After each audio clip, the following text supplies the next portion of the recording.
यमराज यांच्या सहकारी चित्रगुप्त यांची माहिती. चित्रगुप्त त्यांच्या नोंदवहीत हल्लीच्या भाषेत हार्ड डिस्क जिवंत प्राण्याच्या सर्व कर्माचा हिशोब ठेवतो. यालाच आकाशीय लेख म्हणतात. हा लेख काही दिव्यदृष्टी योगी लोकांना वाचता येतो. त्यालाच भूतवर्तमान भविष्य समजणे असे बोलले जाते. मात्र या लेखात कोणीही फेरफार करू शकत नाहीत. माझ्या मते फक्त अवतारी पुरुष यात फेरफार करू शकतात. मात्र त्यावेळी पुढील जन्मीचे काही संचित काढून घेऊन ते या जन्मात दिले जाते. काही वेळा योगी लोकांनी एखाद्या मृत व्यक्तीला जिवंत केल्याच्या घटना आपण वाचल्या आहेत. तेव्हा त्यावेळी त्याचे पुढील जन्माच्या आयुष्यातील 4-5 वर्ष काढून त्याला या जन्मात दिल्या जातात.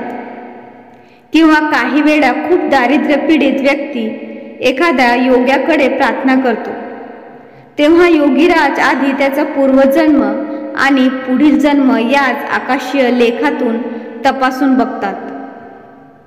मग त्याप्रमाणे पुढील जन्मातील काही काढून त्याला या जन्मात देतात. मागचा जन्म अशासाठी बघतात की मागच्या जन्मात त्याने या चालू जन्मातील फेरफार करायला कोणाला सांगितले आहेत की काय. पण बघावे लागते. मागच्या जन्मात तो खूप गरीब असेल आणि त्याने वैभव मागितले असेल आणि त्यावेळी कोणी योगीराज याने पुढील जन्मातील वैभव काढून दिले असेल म्हणून या जन्मात तो गरीब असेल ही बघावे लागते. माणसाच्या आयुष्यात त्याला धनलाभ कोटा ठरलेला असतो. समजा एका व्यक्तीच्या पूर्ण आयुष्यात त्याला 3 कोटी मिळायचे असतील तर त्याला तेवढेच मिळतात. फक्त टप्प्याटप्प्याने मिळतात. काहींना 40 वर्षपर्यंत 1 कोटीच मिळतात आणि पुढील 2 कोटी 40 ते 60 कालावधीत मिळतात. मग आपण बोलतो किती झपाट्याने हा 40 नंतर पुढे गेला. इथे ग्रहदशा तसेच त्याने केलेली उपासना पण गृहीत धरायची असते. टाटा, बिर्ला, अंबानी यांना गृहीत धरू नका. त्यांचे राजयोग असतात म्हणून अमर्यादित धनलाभ, कारण पूर्वी जन्मीचे मोठे संचित असते. असो, खूप विषयानंतर झाले. आता मूळ मुद्दा कडे येऊया. चित्रगुप्त यांच्या नजरेतून काही सुटत नाही. कारण चित्रगुप्त हा प्रत्येकाचा गुप्तपणे हृदयात वास करत असतो.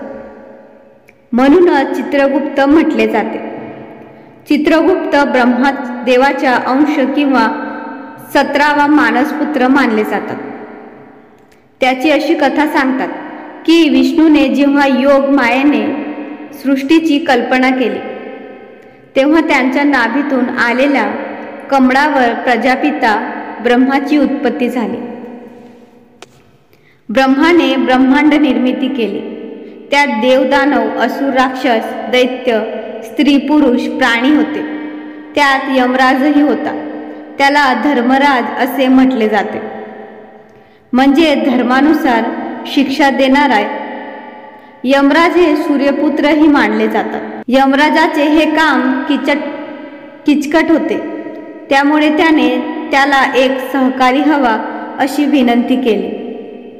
तेव्हा ब्रह्माने 1000 वर्ष तप केले आणि त्यातून ब्रह्माचा कायेपासून एक पुरुष निर्माण झाला, तो चित्रगुप्त.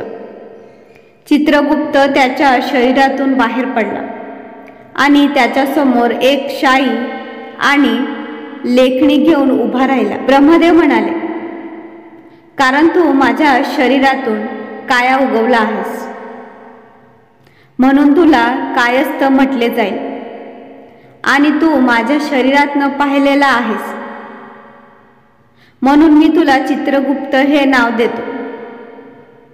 तुझ्या क्षत्रिय धर्माचे पालन होऊ दे.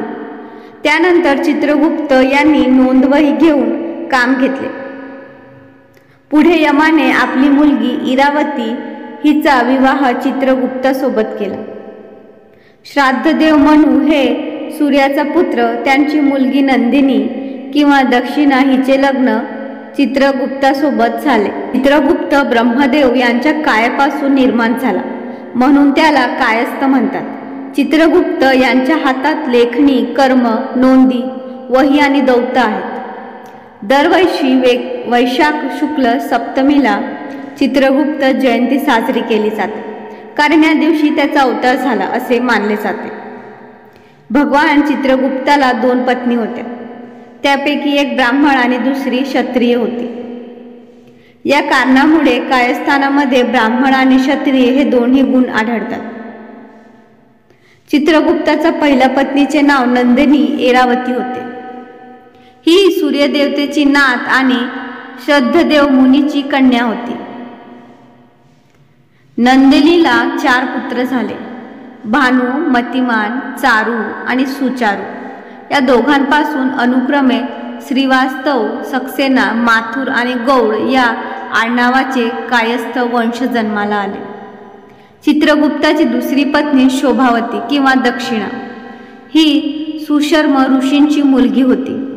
तिला 8 मुले झाली.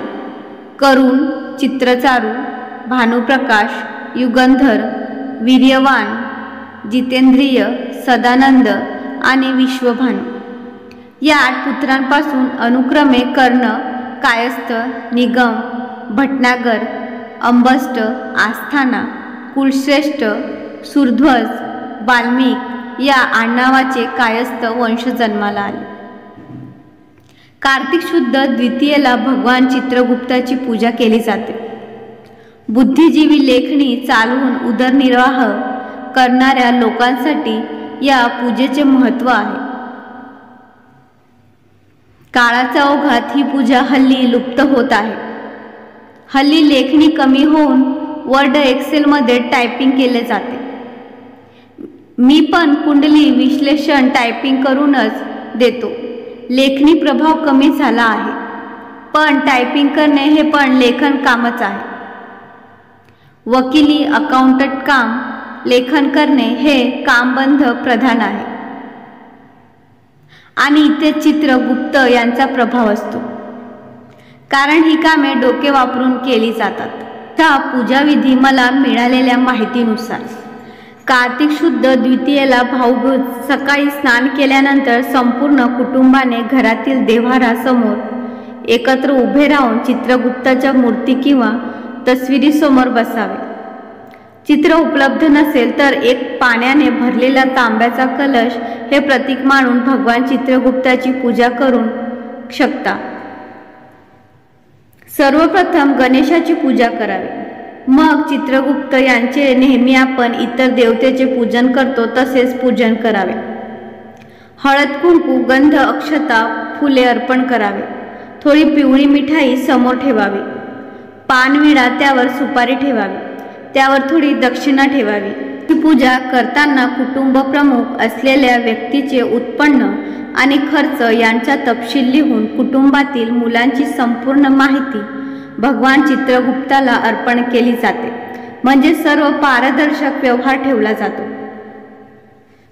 जर मेहनतशिवाय मिळालेला फुकटचा पैसा असेल तर त्याचाही तपशील ठेवावा. हे कोणी बघायला येणार नाही, तेव्हा त्याची काळजी करू नका, फक्त पारदर्शक राहा. आता कुटुंब प्रमुखाने साध्या सफेद कागदावर हिरव्या शाईने ओम चित्रगुप्ताय नमः लिहून उरलेल्या कोऱ्या कागदावर ओम नमः शिवाय असे लिहून तो भरा. दुसऱ्या साध्या सफेद कागदावर कंकुने स्वस्तिक बनवा. त्यानंतर 5 देवताची पंचायतन, विष्णू, शंकर, गणेश, कुळदेवी आणि मारुती अशी कोणतीही नावे जी तुमच्या देवघरात आहे ती नावे हिरव्या शाईने लिहा. खाली एका बाजूला तुमचे नाव, गोत्र माहीत नसेल तर कश्यप गोत्र, पत्ता आणि त्या दिवसाची तारीख लिहा. कागदाच्या दुसऱ्या बाजूला तुमचे उत्पन्न आणि खर्च याचा संपूर्ण तपशील सारांशमध्ये द्या. चित्रगुप्त देवाला तुमची इच्छा सांगून पुढील वर्षासाठी ऐहिक प्रगती मिळण्याची प्रार्थना करा. या विनंतीच्या तळाशी तुमचे नाव लिहा, म्हणजे सही करा. सर्व व्यवहार अगदी कार्यालयीन पद्धतीने करावा, कारण चित्रगुप्त महाराज हे चीफ एक्झिक्युटिव्ह आहेत असे समजा. नंतर दोन्ही कागदावर गुलाबजल गंगाजल असल्यास तेही चालेल, शिंपण करा। तसेच दुसऱ्या कागदात जिथे तुमचे नाव गोत्र आहे त्याच कागदात मोकळ्या जागी खालील मंत्र हिरव्या शाईने लिहावा। भाजन संयुक्त स्वरसित्व महितले लेखनी कटिनिहस्त चित्रगुप्त नमोस्तुते। चित्रगुप्त नमस्तुभ्य लेख काक्षसरदायकम कायस्थ जाती मासाद्य चित्रगुप्त नमोस्तु। आता भगवान चित्रगुप्ताचे ध्यान करताना या मंत्राचा 21 वेळा जप करा। मसीभाजन संयुक्त स्वरसित्वम महितमल लेखनी कटिनिहस्त चित्रगुप्त नमोस्तुते।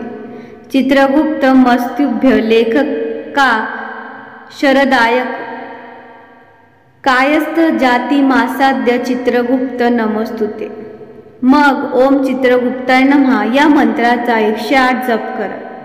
जप सर्व कुटुंबाने केला तर उत्तम होईल, नाहीतर कुटुंब प्रमुखने तळी करावा। इथे पूजा समाप्त होते। मग सर्वांनी नमस्कार करून प्रसाद भक्षण करावा। प्रसाद फक्त कुटुंबियांनीच घ्यावा, बाहेरच्या लोकांना प्रसाद देऊ नये। दुसऱ्या दिवशी हा कागद विसर्जन करावा। दुसरी पद्धत अशी की हा कागद वर्षभर तसंच देवघरात ठेवून पुढील वर्षी जेव्हा नवीन कागद बनवला जातो तेव्हा जुना कागद विसर्जन करतात, असेही करू शकतात। प्रस्तुत लेख ही उपासना दरवर्षी करतो। हा पूजाविधी प्रस्तुत लेखकाला 2007 मध्ये एक शनी उपासक व्यक्तीने दिला। जेव्हा लेखक आर्थिक संकटाशी झूज घेत होता त्या बदल्यात लेखकाने त्या उपासकाला दुसरी एक उपासना दिली होती। माझा नियम असा आहे की कोणाकडून कधीही काही फुकट घेऊ नये। आध्यात्मिक बाबतीत हा कसोशीने पाळावा। फुकट घेण्यामुळे ऋण डोक्यावर बसते की केव्हा तरी आपल्याला कोणत्या ना कोणत्या कामात अटकाव करते। फुकट घेण्याने राहू विपरीत फल देतो। राहूचे शुभ फळ म्हणजे स्वाभिमान कमी होऊन राहूचे अशुभ फल निर्लज्ज वृत्ती किंवा भीक मागे वृत्ती वाढते। तसेच राहूचे अशुभ फळ अजून एक म्हणजे नको तिथे नको तेव्हा धाडस दाखवून तोंडघशी पडण्याची वृत्ती वाढते। या उपासनामुळे जर तुम्ही एखादे चांगले काम प्रोजेक्ट हाती घेतला असेल तर त्याला चित्रगुप्त याचा आशीर्वाद मिळतो, अर्थात मेहनत ही करावीच लागते। तसेच दुसरे असे की या उपासनामुळे माणसाचे मन सहसा पाप आचरणकडे वळत नाही, कारण पुन्हा हिशेब द्यायचे आहेत याची भीती माणसाच्या मनात असते। त्यामुळे माणूस शक्यतो कामात झोलचाल करायचे टाळतो। यासाठीच माणसाला आपल्या मनात थोडी भीती दाखवावी लागते, म्हणजे माणूस कायदेशीर रीतीने वागतो। लोकांचा असा गोड गैरसमज असतो की पाप करून गंगेत डुबकी मारली की झाले, पाप नाशिनी गंगा आपल्या कर्माची चकाचक धुलाई करून टाके। तसे नसते। गंगेत फक्त तुमच्या हातून चुकून किंवा अज्ञानीपणामुळे झालेली पापे धुतली जातात। ठरवून केलेली पापे धुतली जात नाहीत, त्याचा हिशेब द्यावाच लागतो। उदाहरण देतो। समजा तुम्ही एखाद्या व्यक्तीला आर्थिक मदत केली आणि त्याने त्या मदतीतून थोडा हिस्सा अनैतिक कामात वापरला, तर त्यातील 10% कर्मफल तरी तुमच्या वाटेला येतेच। हे अजाणतेमुळे झालेले कर्म असते। ते पाप नाशिनी नदीत नष्ट होते। जाणून बुजून केलेले वाईट कर्म फल ही साधनारूपी कर्म करूनच नष्ट होतात।